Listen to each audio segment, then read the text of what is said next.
My name is Steve. I am the host of the Between Two Beers podcast, and we started this reflections business a couple of years ago, and we've built this awesome team. And the first hire we made was our lead interviewer, who is Suze. Suze, how do we introduce you these days? You wear many hats. What should we say about you? Uh, Thank you, Steve. I am a journalist and writer of 4 decades. That sounds better than 40 years, eh? And a newly minted member of the New Zealand Order of Merit. Yeah, you are. Humble queen. Um, And can I just say, also very, very proud to be part of this reflections team.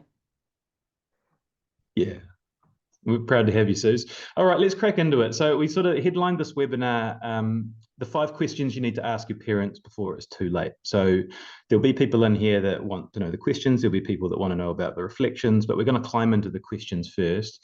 We've kind of arrived at these. We've actually got 5 and a bonus from based on the, you know, tens, 20 long form reflection interviews that we've done up and down the country. And there's some questions that really produce the gold. So I'll start. The first one is what was your childhood like? And it's a simple opener, but it's as much about the follow up and the space you're giving your parents to talk about what it was like. You're unlocking a period of their life they haven't talked about often in decades. So you follow up by asking, what was your relationship with your mum like, and your dad and your siblings?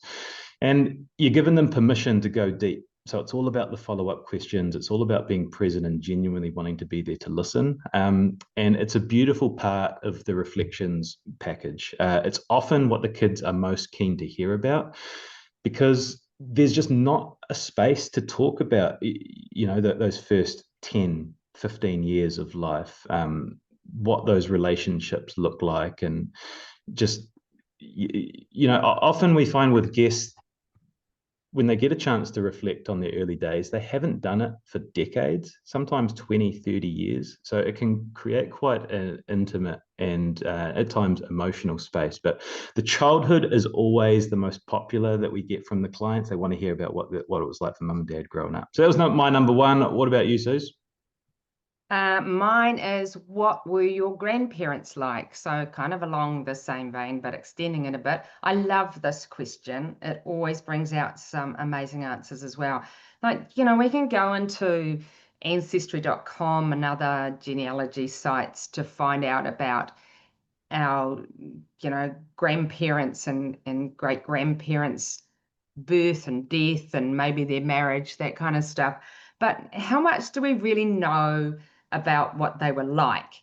What they were like as people, maybe what traits they've passed on to us.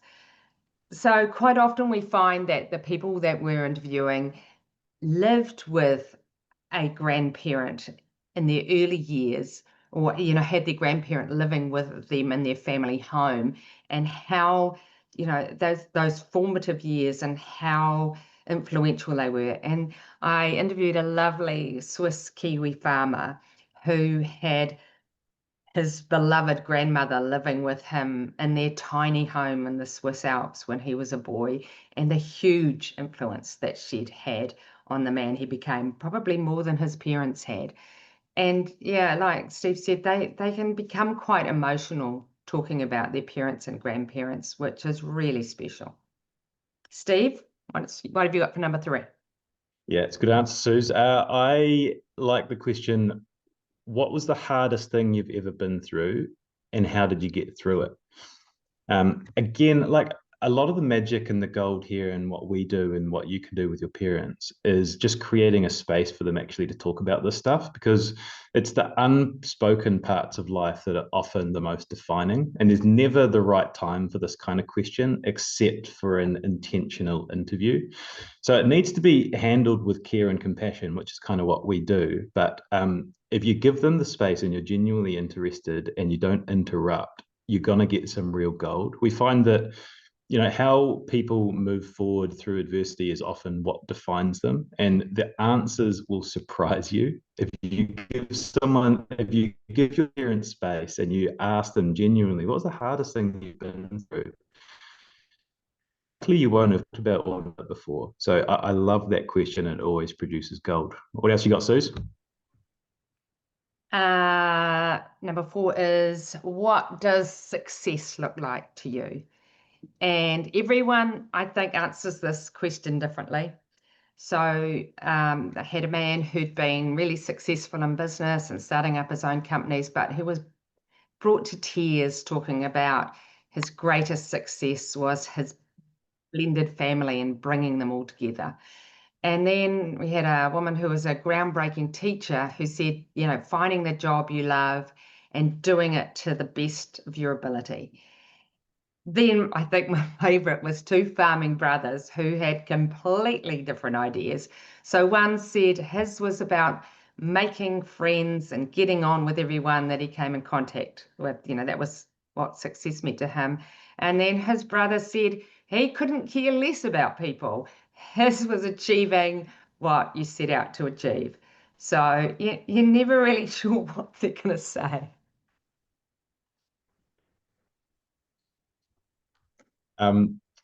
If you're, I've lost you. Oh, you lost me? Am I back? Yeah, you back? You're back. Oh, sorry, I didn't go anywhere. If you're just joining us, we've got a few new people joining.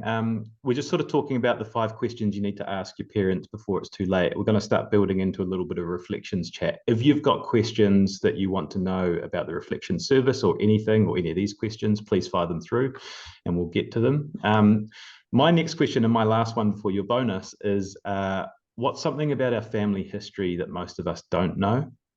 This has and can open up some really interesting conversations, and you might need to give them some time to think about this one because it's often something which might be hard to think of on the spot. But there's often so many parts, periods, stories, relationships that we just don't know, and you'd be amazed what falls out of the tree when you shake the branch and give it space. It turned out one of the older legends I interviewed, this 95-year-old up in, I'm not going to say who he was, but he had a hidden military past, and it came out through the interview. And I actually caught up with the daughter who organized the interview at a social event, but bumped into her. And she said the family chat had been blowing up because it was like this thing, this chapter, this part of their dad's life had been revealed through this, 2-hour interview I did with him. And so, yeah, I love the goal that comes out of it. What's something about our family history that most of us don't know? Right, last one, Suze, to you is the bonus question. What's your last one? Mine is, what life advice would you give your grandkids? And this one is as valuable to current generations as it will, I think, be to future generations of grandkids and great-grandkids, especially when it's advice that's been dished out by these people who have lived really long and prosperous lives. You get the positive kind of answers: be yourself, know who you are, what your values are, stick up for yourself. And then you get the don't get too full of yourself. But there was one beautiful man in his 90s who said he looked at his passport the other day and realized, on his next trip, his last trip, he wasn't taking it with him. So he wanted to tell his grandkids, great grandkids, try not to be too attached to the things of the world, things you have to leave behind when you die. And I really love that. Yeah, it's good. Hey, Suze, I want to put you on the spot because you had what does success look like as one of your favorite questions. Do you have an answer? What does success look like for Suzanne McFadden? Yeah, thank you for putting me on the spot. Not like we put people on the spot, eh? Mine, I think, is achieving your dreams, but not let that hurt your health, your family, or your happiness. Is that okay? Yeah, I like it, Suze. It's a good answer. Don't ask me because I don't have a good one. Right? Okay, so those are our 5 questions you should ask your parents. It's even if you don't come to us and get us to do it, it's a really worthwhile exercise put some time aside, get a recorder, and do it, because it's, yeah, you wish you did when you can't do it anymore. But we're going to start working into, so we often hear one main objection. So we've been doing this for a while now. We've got a bit of a flavor for what the feedback is from our clients. And the main objection we hear is actually from the guest that we're going to interview. They don't think their story is interesting enough. We hear it all the time. I wouldn't have anything to say. Why would you want to hear about my life? I haven't done anything of note. And it's so far from the truth. And the best way that you can convince them that you do is if you just say to them, what would you give to hear a 2-hour conversation with your mum and dad? So if you're talking to your mum and dad and they're reluctant to do it, say, what would it mean to you to hear a 2-hour conversation with your mum or dad about what was important to them in their life and the most interesting chapters of it, right? Like, absolutely priceless. And the other thing is, like, sometimes they're a bit reluctant or they're not sure of the process, but by the end they won't shut up and they're glowing. Like 100% of the interviews we've done, there has been a little bit of anxiety or reluctance or not quite sure about it, and by the end of it they are loving it. They love that someone is there listening and asking them good questions, and the ability to share so many of their life stories which otherwise might have got lost. Has that been your experience too, Suze? Yeah, every time, every time. And even, right up to when you walk into their house and you go, "Hi, how are you?" And they go, "Oh, I'm so nervous." But we've kind of found a bit of a way around that, which we'll probably talk about later. But there was one woman, Jackie, who her daughters had given her a reflection session for her Christmas gift, which is a really lovely thing to do. But she was like a bit hesitant and going, "Oh, I don't know if I want to do this because what am I going to say?" Anyway, they convinced her it was a good idea. And when we sat down to do the recording, she just opened up and, pretty much couldn't stop her. She revealed things like how she'd led the way in educating Kiwi teachers about how to use computers in the classroom and how to incorporate IT in their lessons. And her expertise took her to Finland twice. She'd always been a feminist. She'd brought up 2 little girls on her own when she was going back to teaching, and then she did her master's. And the really lovely thing was that her grandsons, didn't know a lot about this about her. And when they already thought that she was an awesome granny, but then they just thought she was even more awesome. So it's just getting them over that initial hesitation that, I mean, look, honestly, my mum does the same. My mum goes, "Oh, no, I couldn't do one. I've got nothing to say." And, I know she has. And so it's just a matter of you convincing them, but, with a little help from us, of course. We've had a question from Dwight in the chat, which kind of leads into another one of our frequently asked questions, which is kind of about our process and how we actually do it. So I'm going to answer first how we do it, and then I'll answer for Dwight, if you wanted to do it yourself, how I would approach it. So the way we do it is, say it's you, Dwight, and it's your mum or dad whose story you want captured. We connect with you and ask you for the 10 focus areas of their life that you're most interested in hearing about. So it might be their childhood, it might be their relationship with their mum, it might be their schooling, the business they built, the holiday to Hawaii, family reflections, whatever it is, whatever is the most important thing that you're wanting to hear about, we ask you to give us sort of 10 subheadings. And then we'll organize a call. One of our interviewers, whoever's going to do the interview, will get on a call with you and maybe one other family member, and we flesh out those 10 focus areas. So we try to find out as much information as we can about what you want to know. This is a really important part of the process, and it's actually like quite a cool call in itself, because it can be you and a sibling, reminiscing about parts of your parents' life that you haven't talked about before. So in that, we get as much info as we can so that when we're in the recording with your mum or dad or whoever, we know exactly where the gold is, how long you want us to spend in each chapter, because that's kind of the hardest part of putting this together. And it'll be the hardest part of you doing it yourself, is that you get elderly people talking, they could go for 45 minutes on a story about when they went to the beach in Whangamata.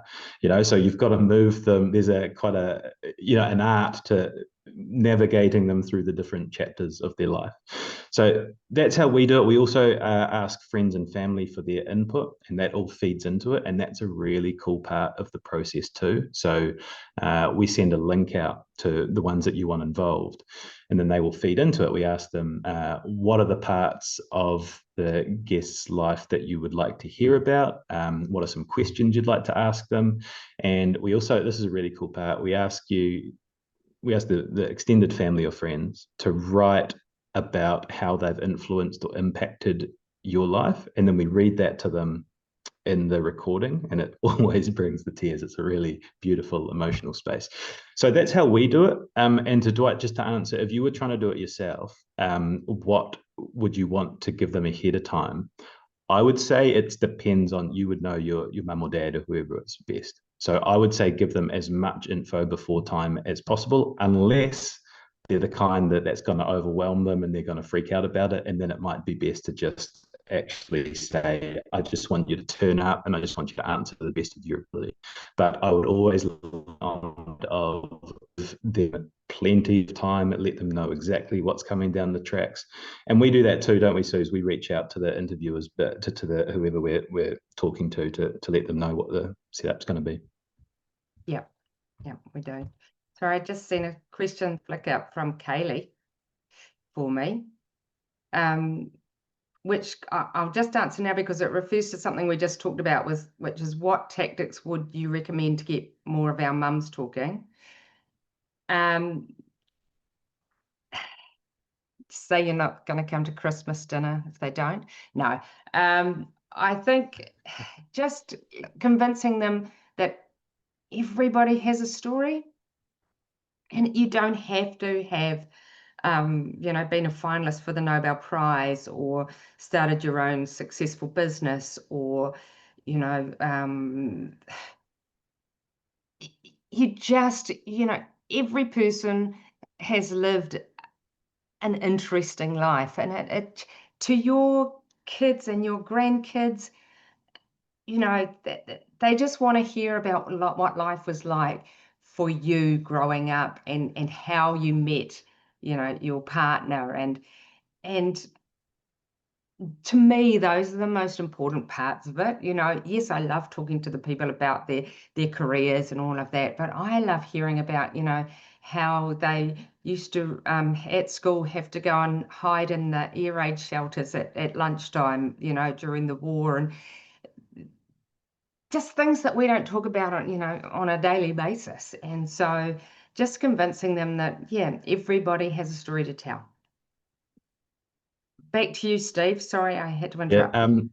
Yeah, no, nice. Yeah, keep those questions coming through. We've got about another 10 minutes and we'll sort of wrap. But another frequently asked question is where do you do the recordings and how does it work?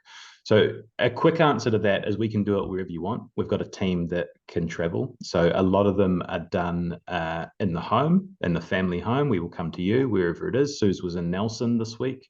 Took a flight to come down and record. So that's an option. And a lot of the time people prefer the comfort of their own home, but we can also do them in a studio. And I did one a couple of weeks ago in the podcast studio where we record the Between Two Beers podcast.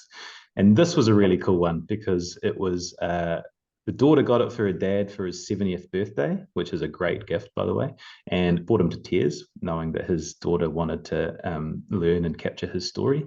And then they came in and she set up the studio like one of his old business. He was this very successful businessman and he used to set up his business meetings like war rooms. So she came in and did that. So we walked in and there was sort of camo netting and grenades and all this sort of stuff. And man, it was a special experience. A lively guy, like we had tequila on the home, which was very unusual. Okay, so this is a real exception. But yeah, we had some tequila on the home straight talking about family, and man, it was such a cool experience. And so yeah, there's plenty of ways to skin a cat. We can come to you, you can come to us. It's really bespoke and what works for the client. Right, the last FAQ. Oh, sorry, I was just going to say, sorry, Steve, that we've also done them like in Airbnbs. So, Mm. like, I did one in Thames in the town where the person had grown up, and the um, family brought dad up to Thames for the weekend, and so they went and revisited their favourite haunts. They went to the gravesite to see where their grandparents were buried, and so that rekindled lots of memories too when they came and sat down for the recording. So, you can make a weekend of it too. Yeah, it's true. Another one from Dwight. How many sessions have been gifted versus self-purchase percentage wise? And do you do all the actual reflection sessions in person at the house? We've answered the house part. In terms of the percentages, mostly we're finding it's the kids buying them for their parents. So the siblings are coming together and they're seeing the value in this. Sometimes it's a milestone birthday, sometimes it's health in decline, sometimes it's just realizing, they might not be able to tell the stories for much longer. There's lots of different trigger points. There have been ones that we've had of people just wanting their own stories told. We've had a bunch of those of people just actually wanting to document their life. So there's lots of different ways people are purchasing them. We did one. It was a husband and wife who had built a very successful business, and I went and recorded them together. So both of them sharing their perspectives of how they built this business and they exited in their life, and that was really cool. It's a great like wedding anniversary gift too. So hopefully that answers that one. Question from Paul. From your experience so far, does it change the dynamic or outputs if you film the interview rather than just record audio? No, I don't think it does. And it's purely a matter of what you want. Sometimes, and I would say, stereotyping, but sometimes the older guests aren't quite so comfortable being on camera. They love the thought of their voice being captured, but perhaps not their, a camera capturing what they look like. But at the other side of it, we've had, older men and women who have been very comfortable in front of the camera. I don't think it changes the dynamic. I think it's very intimate and private either way. And I mean, the strength of the art of a good interview is making you forget about the cameras. That is our job. That is our skill of coming in and engaging with you so that you sort of forget what's going around. You're just engaged in the storytelling. Would you agree with that, Suze? Yeah, definitely. And it's that thing about making them feel really comfortable, especially if they're in their own home, doing it around the kitchen table or doing it in the lounge in their favorite chair. They're not staring down the barrel of the camera either. They're looking at you, and so they're just engaging with you. So it's just, we do our very best to make them feel at home and comfortable. Right, I did say we would wrap it in 30, so I just want to answer this one more question from Sharon. What plays out differently when kids interview their parents rather than professional interviewers? This is a really good and important question. There is a real art to this. A long form recording can be an absolute train wreck, or it can be a really listenable experience based on a skill of the interviewer.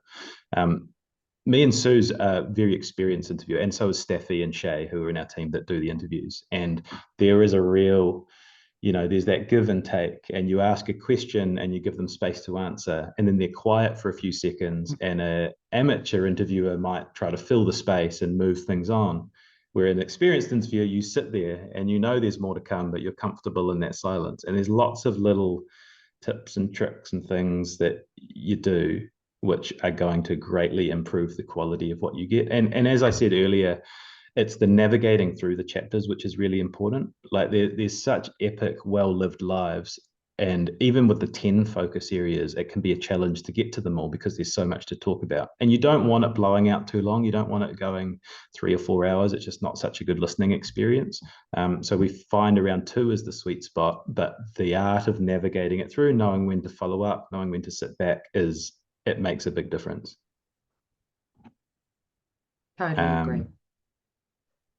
Okay, and just last one we had is how old is too old? I did one with a 95-year-old. Suze has done a bunch in their 90s. You'll know if they can. You'll know if they're capable of it. And a lot of the time, the family have been unsure if they are capable, and they always rise to it, right? There was a recent Yeah, experience of yours, Suze, like you weren't sure how yeah. it would go, and the adrenaline pumped.